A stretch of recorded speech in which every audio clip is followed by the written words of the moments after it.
This is Anne-Marie Leake, Vice President of Communications for ePayResources. Welcome to the Payment Space. I'm delighted to welcome Crissy Terry, Vice President of Payments Consulting for ePayAdvisors. Welcome, Crissy. Hello, Anne-Marie. How are you? I'm doing great, Crissy. Thank you. And thanks for joining us again. We recorded a podcast back in June with Lisa Coffey from Corporate America Credit Union and you and Tracy Merritt from ePayAdvisors about instant payments. And that episode was titled, What Are You Waiting For? And this episode is sort of What Are You Waiting For? Part 2. Since we recorded that episode, you've created some education for our members around the topic of implementing instant payments. And we'll get back to that in a little bit. But first, let me ask you, you work with a lot of financial institutions of all types and sizes in your work with ePayAdvisors and as a presenter at various conferences. What are you hearing is the hesitation on the part of financial institutions to move to an instant payments platform? You know, a lot of times I hear, even most recently up until, last week, financial institutions are saying, well, we don't want to be the early adopter. So they're taking that wait and see approach. But I always like to remind everyone at this point in the game, FedNow just celebrated their 1-year anniversary. And so you're no longer going to be considered an early adopter. Really, you're going to be a fast follower at this point in the game. Have you worked with many financial institutions that are sending instant payments? I have not. So most of the banks and credit unions that I've talked to are receive only, which I will admit that's better than nothing, right? But in the instant payment ecosystem, it really does rely on both the send and receive capability. So right now, it's most of the bigger banks that are offering send, but not many of the others. So why do you think that is? I think the obvious answer there is fraud. Financial institutions are experiencing fraud from all directions, right? Like check fraud is back. It has been for a while. They're experiencing fraud through their online banking platforms with external transfers and other instant payment, faster payment portals. So really, I think that it's just the fear of taking some additional losses. I think one of the challenges is there isn't a lot of data on the fraud trends through RTP and FedNow, simply because most financial institutions aren't offering that send capability. So right now, both of those rails are reporting, the fraud is really low, but it's simply just because there isn't a lot of send activity. Right. It'll take a while for that data to become available. Right. What can financial institutions do to prevent fraud?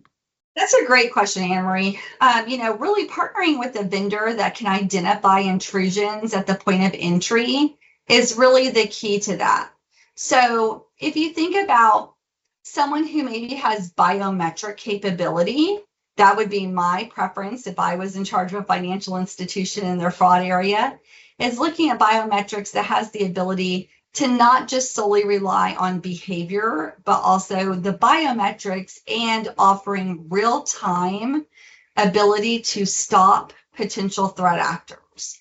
So using more of a stoplight approach, where the red light is, I believe that this is a fraudster trying to take over an account and move money that they're not authorized to move, versus a yellow light where maybe, Anne-Marie, you just got a new phone, so there's just something that's a little bit new, but the rest of the activity appears to be the same. So maybe you get stepped up for some additional authentication.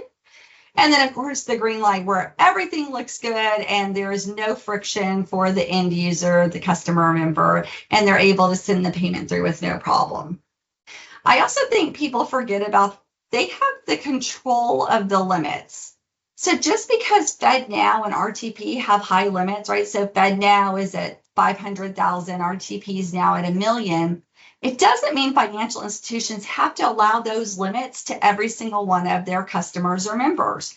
You can keep those limits low, and I highly recommend that, especially when you first onboard and start doing sending capability. And you also have the ability to review before you send.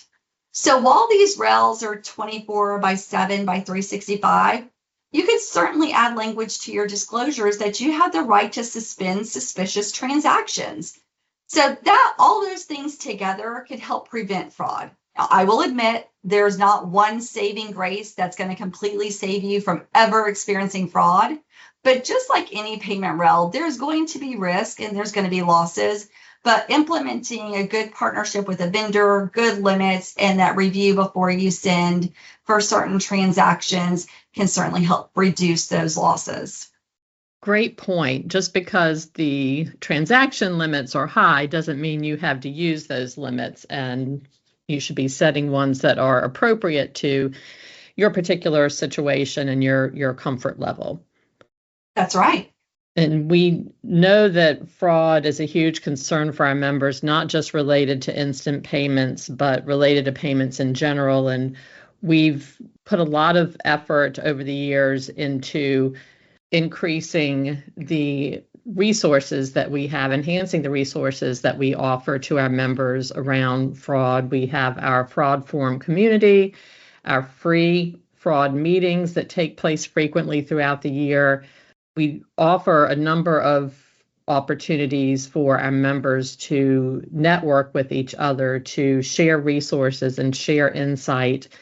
And those resources are there for our members to take advantage of. And as their participation on instant payment rails grows, hopefully we'll see those conversations around instant payments fraud taking place in those forums and in those meetings so that all of our members can take advantage of each other's experience.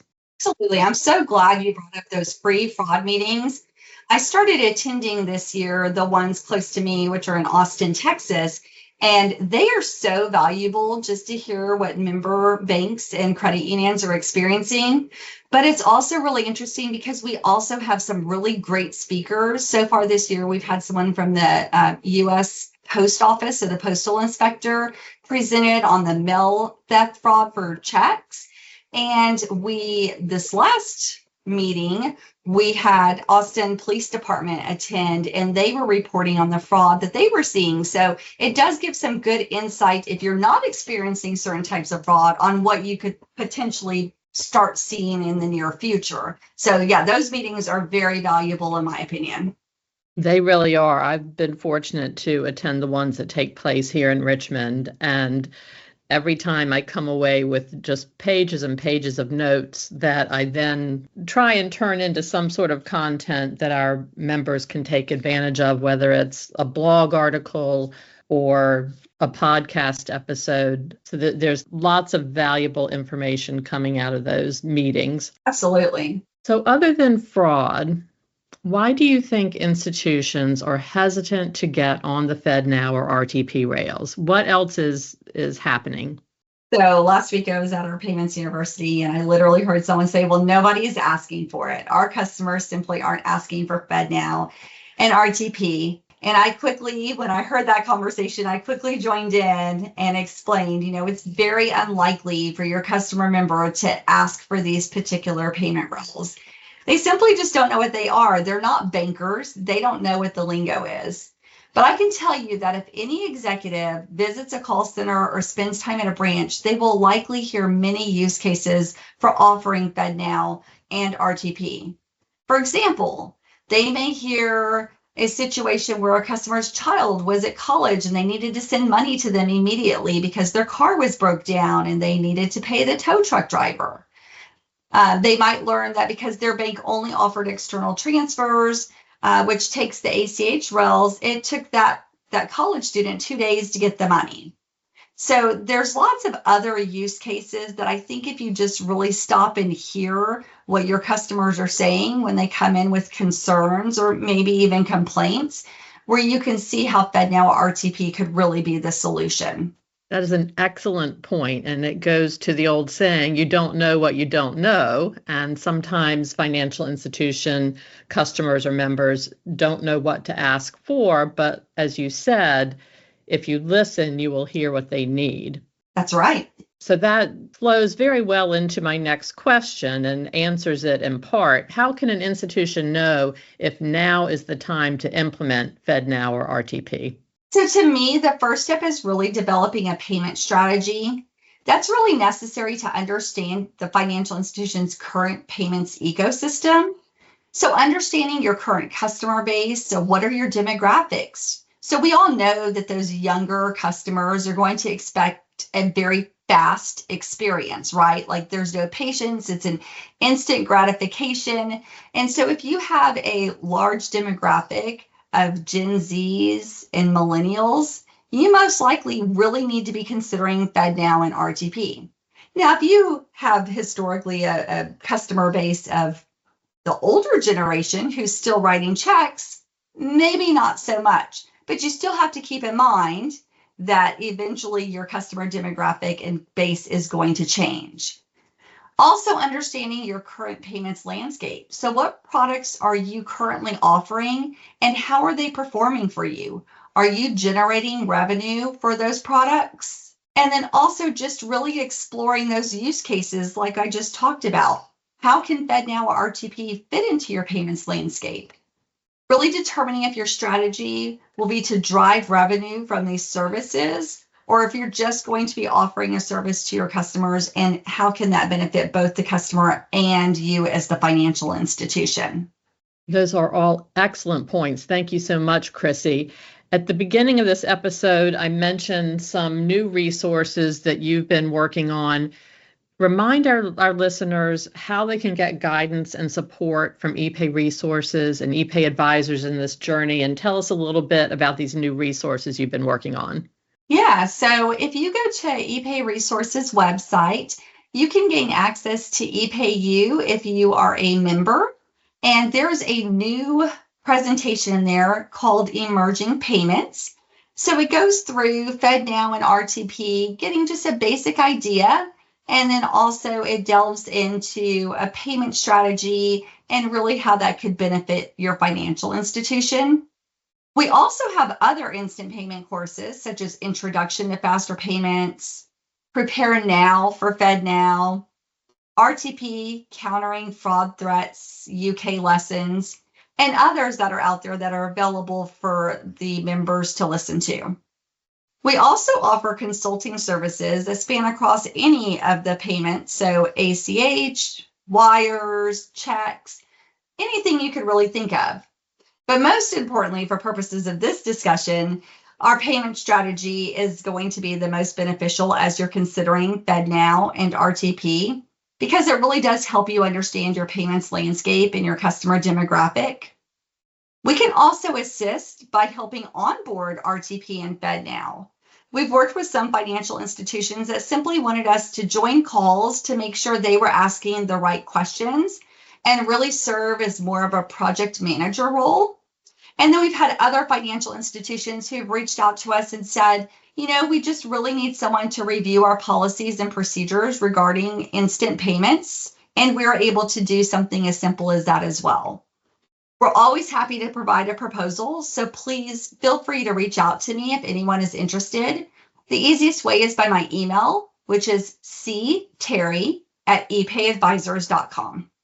Crissy, thank you so much for your insight. This is great. And thank you for everything you're doing to help financial institutions in their instant payments journey. Little by little, the industry is getting there adoption-wise, and we appreciate everything you're doing to make that happen. Thank you, Anne-Marie. I appreciate your time today. Thank you.